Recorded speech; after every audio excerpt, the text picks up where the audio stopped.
An energetic new nation is taking shape. Villages are quickly becoming towns, towns becoming cities. And a house that will be known as the White House is the largest building in America.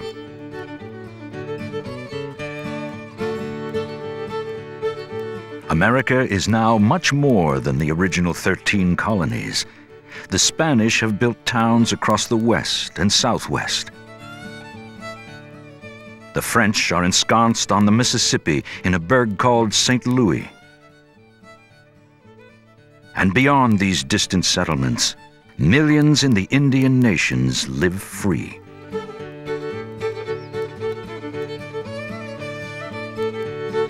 The United States needs room to grow. One man sees better than anyone the potential for the new nation: President Thomas Jefferson. He is about to set a deal into motion that will utterly transform America. It hinges on another man, very different from Democrat Thomas Jefferson. Across the Atlantic, French ruler Napoleon is waging an expensive war against the English. He needs cash to continue, so he sells Jefferson a little parcel west of the Mississippi. 828,000 square miles. The United States doubles in size for about 4 cents an acre.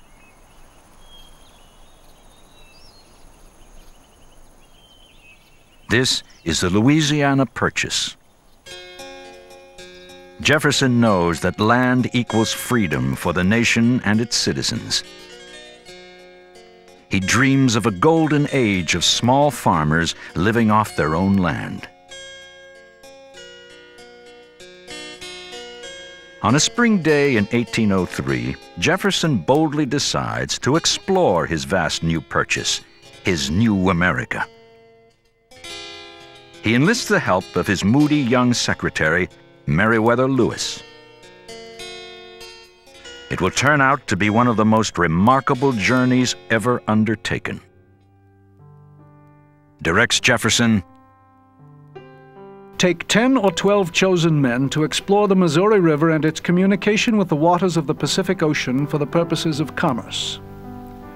You will take observations with great pains and accuracy of latitude and longitude, the soil and face of the country, the animals, mineral productions, furs of those parts, the people inhabiting, with the names of their nations, their language, traditions, monuments, food, clothing, and domestic accommodations."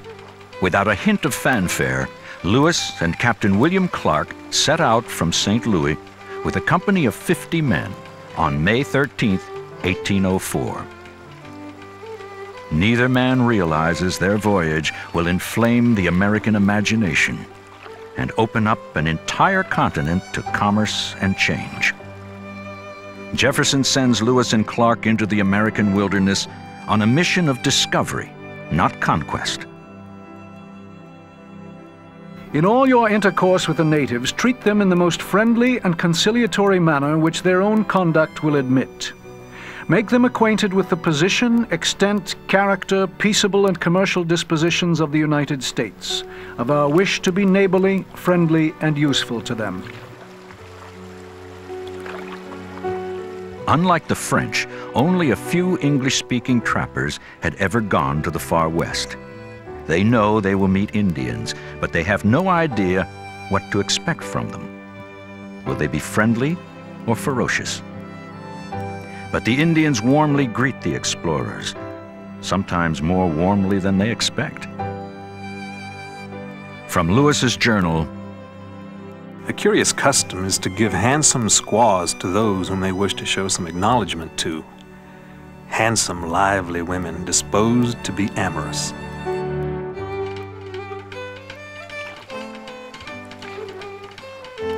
the Indians find much that is exotic about their visitors, especially Lewis's slave, York.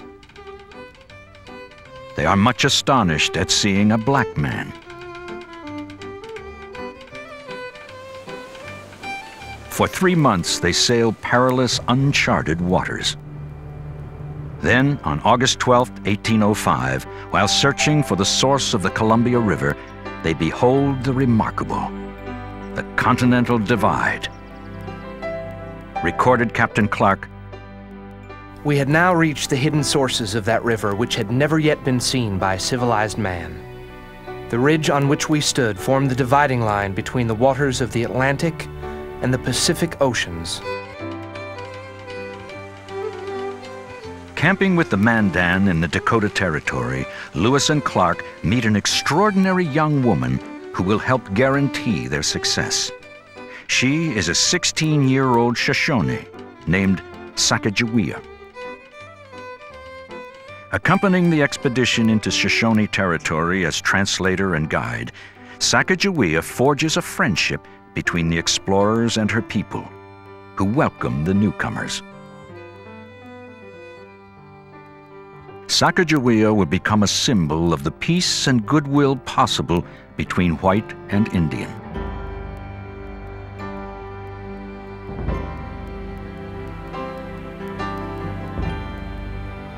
"18 extraordinary months later, after trekking down the Missouri and the Columbia rivers, they finally arrive at the Pacific coast on November 14, 1805.